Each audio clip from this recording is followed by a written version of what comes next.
அது என்னமோ தெரியல வெற்றி. எனக்கு இந்த வீட்லயே இருக்கணும்னு ஆசையா இருக்கு.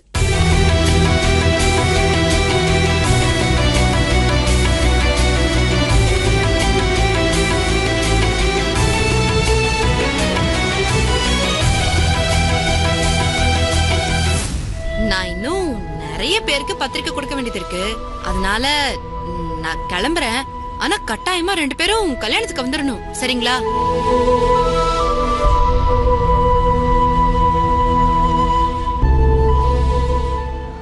டார்ச்சர் அப்பா கிட்ட இருந்து தப்பிச்சா போதும் தானே நினைச்சீங்க. இங்க வந்த உடனே டோட்டலா மாறிட்டீங்க. ஏங்கா இந்த வீட்ல எதுக்கு எடுத்தாலும் லக்ஷ்மி லக்ஷ்மின்னு உன்னை தூக்கி வச்சு கொண்டாடுறாங்களே, அது அழிக்கதான்.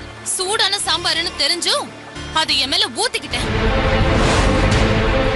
அப்ப கூட உன் மாமனாரு நீதான் என் மேல சாம்பார ஊத்துனன்னு நம்பவே இல்ல.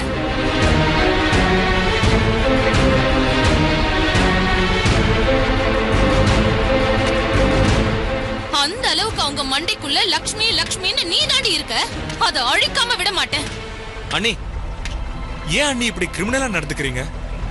உங்க மேல சாம்பார நீங்களே ஊத்திக்கிட்டு அத லட்சுமி தான் ஊத்துனான்னு போய் சொல்லி உங்களை நீங்களே ஏன் அசிங்கப்படுத்திக்கிறீங்க? நீங்க தான் இந்த வீட்டுக்கு பெரிய மருமக. அதை தெரிஞ்சுக்கிட்டு பொறுப்பா நடந்துக்கோங்க. வேண்டாம் குழந்தா, எனக்கு அட்வைஸ் பண்ற வேலையெல்லாம் நீ வச்சுக்காத. எதுக்கும் ஒரு லிமிட் இருக்கு. என்ன லிமிட் இருக்கு? நீங்க சொன்னது நம்பி அப்பா அண்ணன் எவ்வளவு கஷ்டப்பட்டிருப்பாங்க தெரியுமா? ஏன் இப்படி கீழ்த்தனமா நடந்துக்கிறீங்க? யாரு கீழ்த்தனமா நடந்துக்கிறா? நீங்க தான். எனக்கு கொஞ்சம் பேசாம இருங்க. நான் கீழ்த்தனமா நடந்துக்கிறேனா? அக்கா, ஆமா, நீங்க தான் அப்படி நடந்துக்கிறீங்க. நிறுத்துறா. யாரா கீழ்த்தனமா நடந்துக்கிறது? நீயா தேன்மொழியா?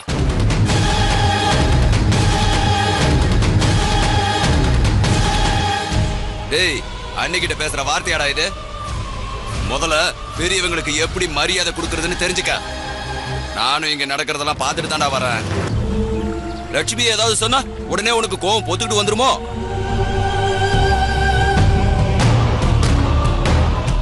பாருங்க, அன்னைக்கு சூடா இருக்கிற சாம்பார நானே என் மேல ஊத்திக்கிட்டேன்னு என் மேல பழி போடுறாங்க. கொதிக்கிற சாம்பார நானே என் மேல ஊத்திக்கிறதுக்கு நான் என்ன முட்டாளா? நீங்களே இந்த நியாயத்தை கேளுங்க. இதுவும் சொல்லுவாங்க, விட்டா இன்னும் கொஞ்சம் சேர்த்தும் சொல்லுவாங்க.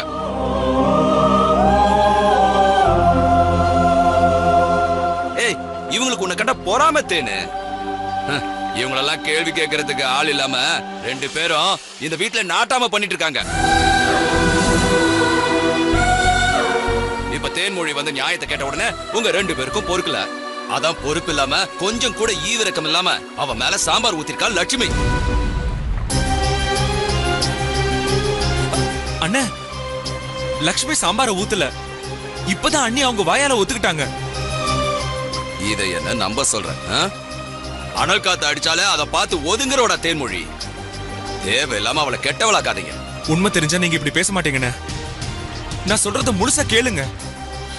இனிமேலாவது அண்ணி நடிப்பை நம்பி ஏமாறாதீங்க. முதல்ல நான் சொல்றத நீ கேளு. டேய், இவ உனக்கு அண்ணிடா. அம்மாவுக்கு அடுத்தது எல்லாமே இவதான், அதை தெரிஞ்சுக்க. உனக்கு முதல்ல கல்யாணம் ஆனதுனால லட்சுமி கிட்ட சாவி குத்து இருக்கு. வீட்டு அதிகாரம் கையில இருக்கிற ஆணவத்துல நீங்க 2 பேரும் எது செஞ்சாலும் அதை பார்த்துக்கிட்டு பூம்பும் மாடு மாதிரி என்னால தலையாட்ட முடியாது. நானும் தம்பியாச்சே, தம்பி பொண்டாட்டியாச்சேன்னு கொஞ்சம் பொறுமையா இருந்தா என் தலையிலேயே ஏறி உட்காந்து சங்கு சக்குன்னு ஆடிட்டு இருக்கீங்க. இனிமே யாரா இருந்தாலும் சொல்றேன், தேன்மொழி கிட்ட ஏதாவது வச்சுக்கிட்டீங்க அப்புறம் நடக்கிறதே வேற.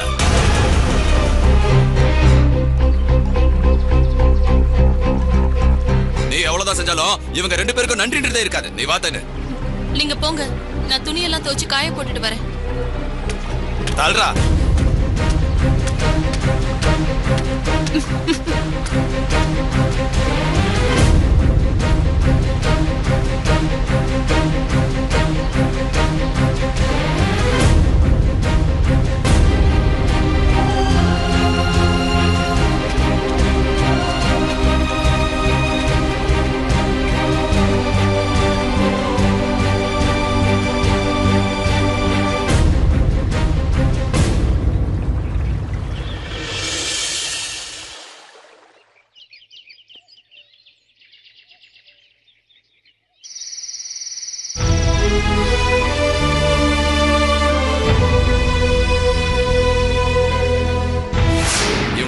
கேள்வி கேட்கறதுக்கு ஆள் இல்லாம 2 பேரும் இந்த வீட்டுல நாட்டாம பண்ணிட்டு இருக்காங்க. வீட்டு அதிகார கையில இருக்கிற ஆணவத்துல நீங்க 2 பேரும் எது செஞ்சாலும் அதை பார்த்துக்கிட்டு பூம்பும் மாடு மாதிரி என்னால தலையாட்ட முடியாது. இனிமே யாரா இருந்தாலும் சொல்றேன், தேன்மொழி கிட்ட ஏதாவது வச்சுக்கிட்டீங்க அப்புறம் நடக்கிறதே வேற.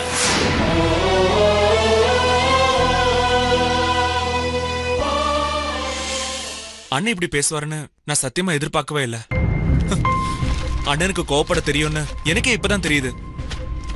நேத்து கூட அண்ணனுக்கு இப்படி ஒரு பொண்ணை கட்டி வச்சிட்டோமோன்னு நீ ரொம்ப கவலைப்பட்ட. இந்த வீட்லயே அப்பாவி மனுஷன் எங்க அண்ணன் தான் சொன்ன. அவரா இப்படி பேசினாரு? சத்தியமா என்னால இதை நம்பவே முடியல, நம்பாம இருக்கவும் முடியல. இது பாருங்க, எனக்கு ஏதாவது ஒண்ணுன்னா நீங்க சப்போர்ட்டா பேசுறீங்கல்ல. ஆமா, நான் என்ன உண்மையிலேயே உங்க பொண்டாட்டியா?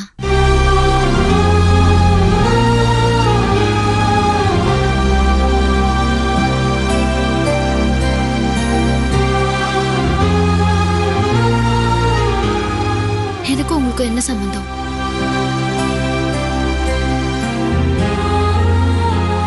என்னை எதிர்த்து பேசின உடனே உங்களுக்கே அவ்வளவு கோவம் வந்துச்சு.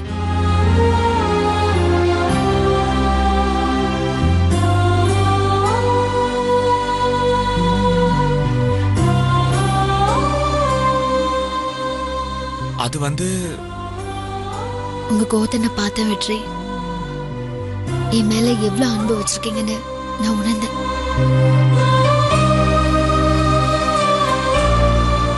அன்னைக்கு அத்தைய குளிப்பாட்டுறதுக்கு வெந்நீரை பக்கெட்ல எடுத்துட்டு போனேன். நீங்க கதிரை திட்டினீங்க. அது ஏன்? உடம்புக்கு முடியாத நீ வெயிட்ட தூக்கிட்டு போறத பாத்துக்கிட்டு கதிர் தான் வேலையில குறியா இருந்தா. அண்ணி கஷ்டப்படுறாங்கங்கிற அக்கறை அவனுக்கு இருக்கணும்ல, அதான் நான் அவனை திட்டினேன். என் மேல இருக்கிற அக்கறையில தான் திட்டினீங்க. அன்பு, பாசம், அக்கறை இது எல்லாமே தானா வரணும், சொல்லி கொடுத்து வரக்கூடாதுங்க. அதுக்குதான் பொண்ணை எடுக்கும் போது கொலங்கோத்திரம் பார்த்து எடுக்கணும்னு பெரியவங்க சொல்லுவாங்க. நான் பண்ண தப்புக்கு கவலைப்பட வேண்டியதா இருக்கு. நீ என்ன சொன்னாலும் அண்ணி இந்த குடும்பத்தை பிரிச்சிருவாங்களோன்னு எனக்கு பயமா இருக்கு. பாரு, இன்னொரு வாட்டி அண்ணன் என்கிட்ட இதே மாதிரி பேசினாருன்னா அது என்னால தாங்கிக்க முடியாது. விளையாட்டுக்கு கூட என்ன திட்டாத அவரு இப்ப மனசுல வினைய வச்சுக்கிட்டு திட்டுற மாதிரி எனக்கு தெரியுது. இது எங்க அப்பாவுக்கு தெரிஞ்சா எவ்வளவு கஷ்டப்படுவார் தெரியுமா? இங்க 4 பேரையும் கட்டி பிடிச்சு இவங்க 4 பேரும் இந்த வீட்டோட 4 தூண்கள்னு பெருமையா சொல்லுவாரு. நீங்க 4 பேரும் இந்த வீட்டோட 4 தூண்களடா. இதுல ஒரு தூண் விழுந்தாலும் இந்த வீடே விழுந்து சரிஞ்சிருப்பா. அவ்வளவு ஒத்துமையா இருந்தோம். யார் கண்ணு பட்டுச்சோ தெரியல, எங்க அண்ணன் இப்படி பேசிட்டாரு. ஏதோ கோவத்துல அப்படி பேசிட்டாரு. அது எதுக்கு நீங்க இப்ப பெருசா எடுத்துக்கிறீங்க? நீ என்ன ஆறுதல் சொன்னாலும் அண்ணன் பேசினதை என்னால ஒத்துக்கவே முடியாது.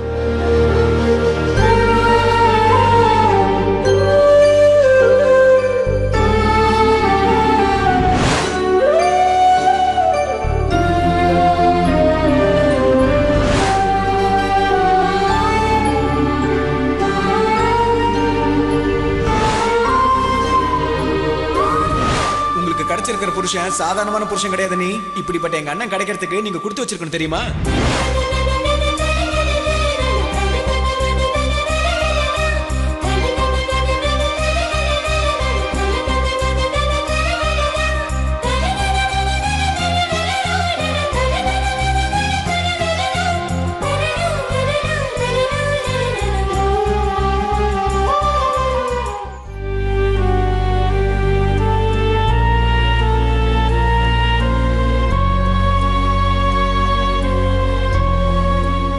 என்ன லக்ஷ்மி, நான் பேசிக்கிட்டே இருக்கேன், நீ எந்த பதிலும் சொல்லாம ஏதோ யோசனையில இருக்க. நீங்க பெட்ல படுத்துக்கோங்க.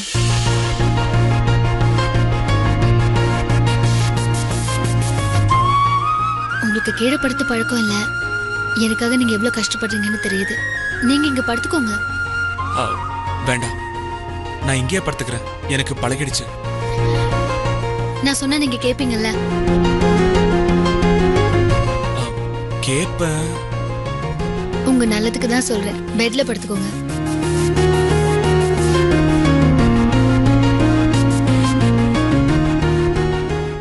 என்ன யோசிக்கிறீங்க? படுத்துக்கோங்க.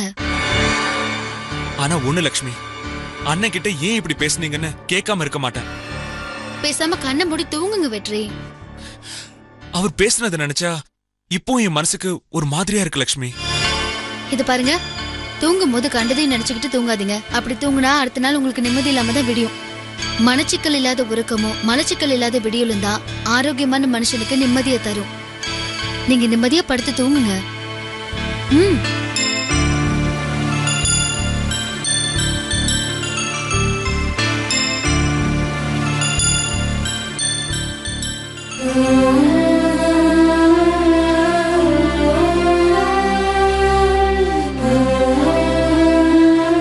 நானும் தம்பியாச்சே, தம்பி பொண்டாட்டியாச்சேன்னு கொஞ்சம் பொறுமையா இருந்தா என் தலையிலேயே ஏறி உட்காந்து சங்கு சக்குன்னு ஆடிட்டு இருக்கீங்க. இனிமே யாரா இருந்தாலும் சொல்றேன், தேன்மொழி கிட்ட ஏதாவது வச்சுக்கிட்டீங்க அப்புறம் நடக்கிறதே வேற.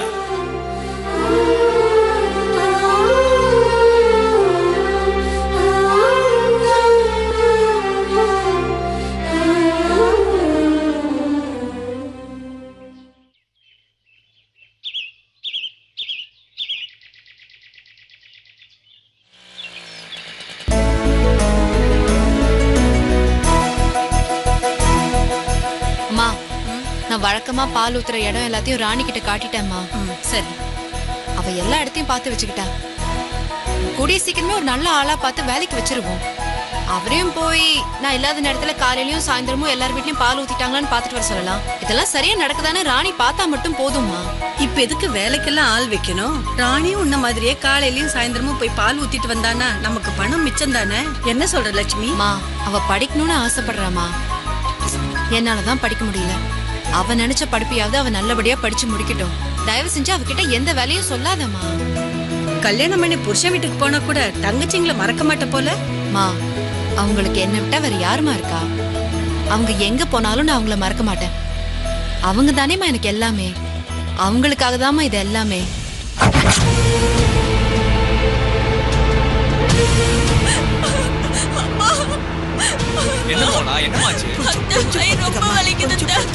சீக்கிரமா போ, சீக்கிரம் போடா. சீக்கிரம் போடா. பொன்னாயி அம்மா வீட்டுல பத்திரிக்கை கொடுத்துடலாமா? வேகமா போடா. கொஞ்சம் சீக்கிரமா போங்க. பத்திரிக்கை எல்லாம் கரெக்டா எடுத்துக்கிட்டல? நேரா அங்க போயிடும். சரி போயிடும்.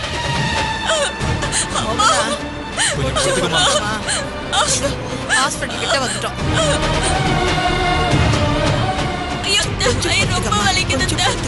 சீக்கிரமா போ.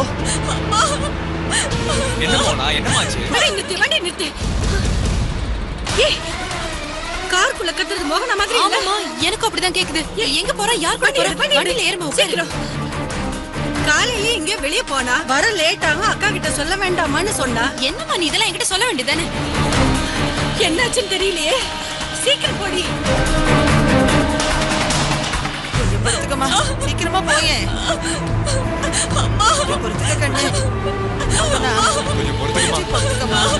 நமக்கு மட்டும் ஏன் இப்படி எல்லாம் நடக்குது? சீக்கிரமா போடி. ஐயோ வயிறு வலிக்குதே. கொஞ்சம் பொறுத்துக்கமா.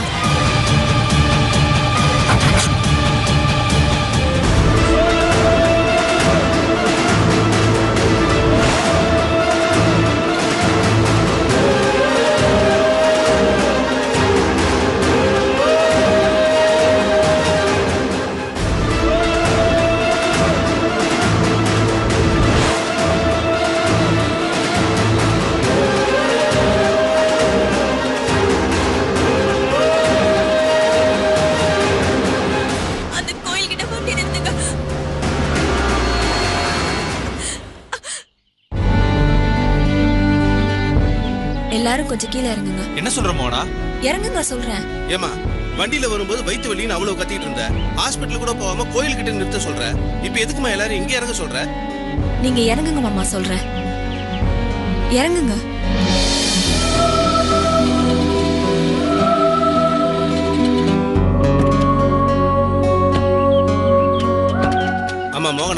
நீ இப்படி எந்த வழியும் இல்லாம அமைதியா நடந்து வரத பார்க்கும்போது எங்களுக்கு நிம்மதியா இருக்குமா? இப்ப எதுக்காக எங்களுக்கு கூட்டிட்டு வந்த?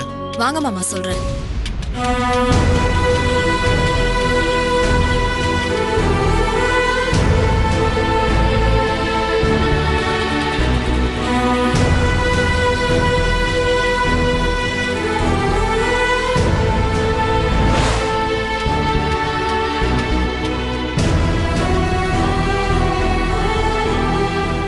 என்னம்மா இது? கார்ல வரும்போது அப்படி கத்திக்கிட்டு வந்தா இப்ப இவ்ளோ அமைதியா இருக்கா?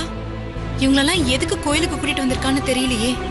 இரு, மறைவா நின்னு என்ன நடக்குதுன்னு பாப்போம். வா வாடி, அந்த பக்கமா போய் நிப்போம். வா.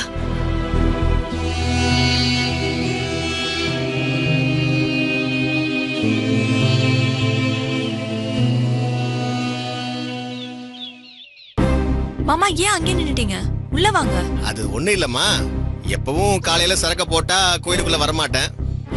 அதான் இங்க வந்தாச்சு, அப்புறம் அங்க வர்றது. என்ன விஷயம்னு சொல்லு.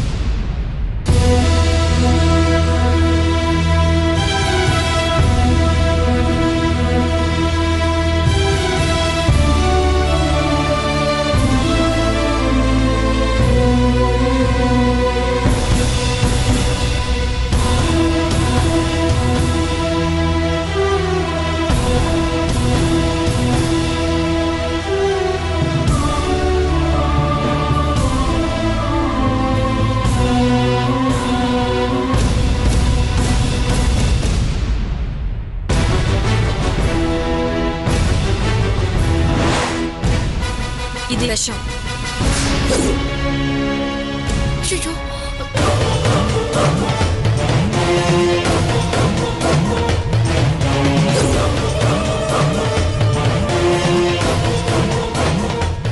இப்ப எதுக்குமா விஷத்தை காட்டுற? கார்ல வரும்போது காப்பாத்துங்கன்னு ஏன் கத்துனேன்னு கேட்டீங்களே. இப்ப நான் இந்த விஷத்தை குடிச்சா நான் என்ன கத்துனாலும் உங்களால என்ன காப்பாத்த முடியாது.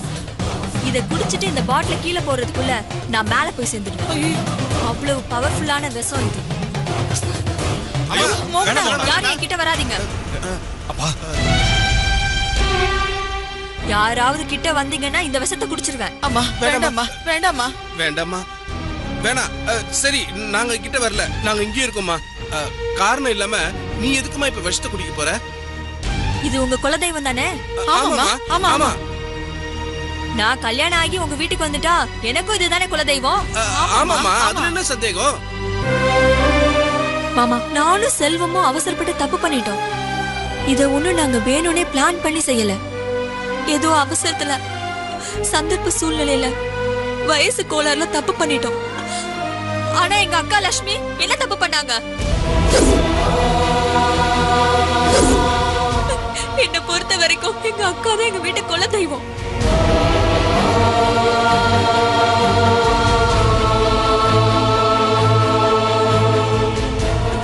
தான் தங்கச்சிங்க நல்லா இருக்கணுங்கிறதுக்காக அவங்க வாழ்க்கையே தியாகம் பண்ணிருக்காங்க. மாமாக்கு நிறைய பொண்ணுங்க கூட தொடர்பு இருக்கிறது தெரிஞ்சும் இந்த கல்யாணத்துக்கு எங்க அக்கா சம்மதிச்சிருக்காங்க. இத பார்த்து தினம் தினம் எங்க குடும்பமே அழுதுகிட்டு இருக்கு.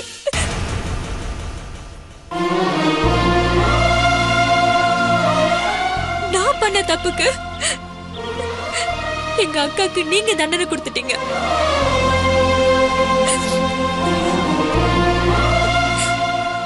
சரி, எல்லாம் முடிஞ்சு போச்சு. நான் இப்ப அத பத்தி சொல்ல வரல.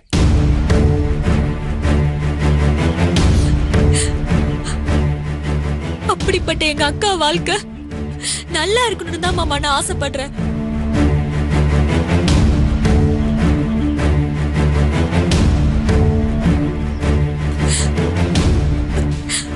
அதுக்கு நீங்க ஒரு சத்தியம் பண்ணணும்.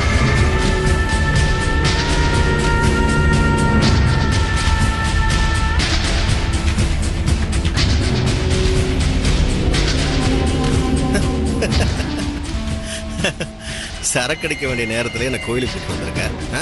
இங்க வந்து சத்தியம் கட்டிட்டு இருக்கிய. என்ன மோகனா, இதெல்லாம் நியாயமா?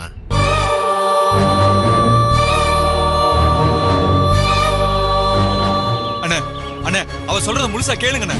கேட்டுட்டு நியாயம் இருக்கான்னு நீங்களே சொல்லுங்க. என்னடா, என்னையும் ஒரு பெரிய மனுஷனா மதிச்சு நியாயம் சொல்ற சொல்லுமா, என்ன சத்தியம் பண்ணணும் சொல்லு.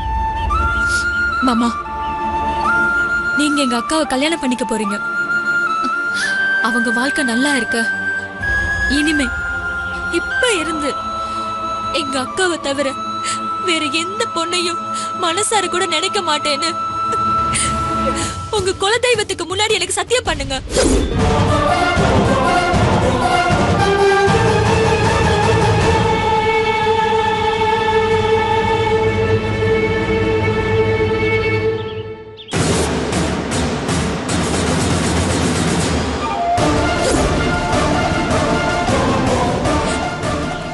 எதுக்கு மாமா யோசிக்கிறீங்க?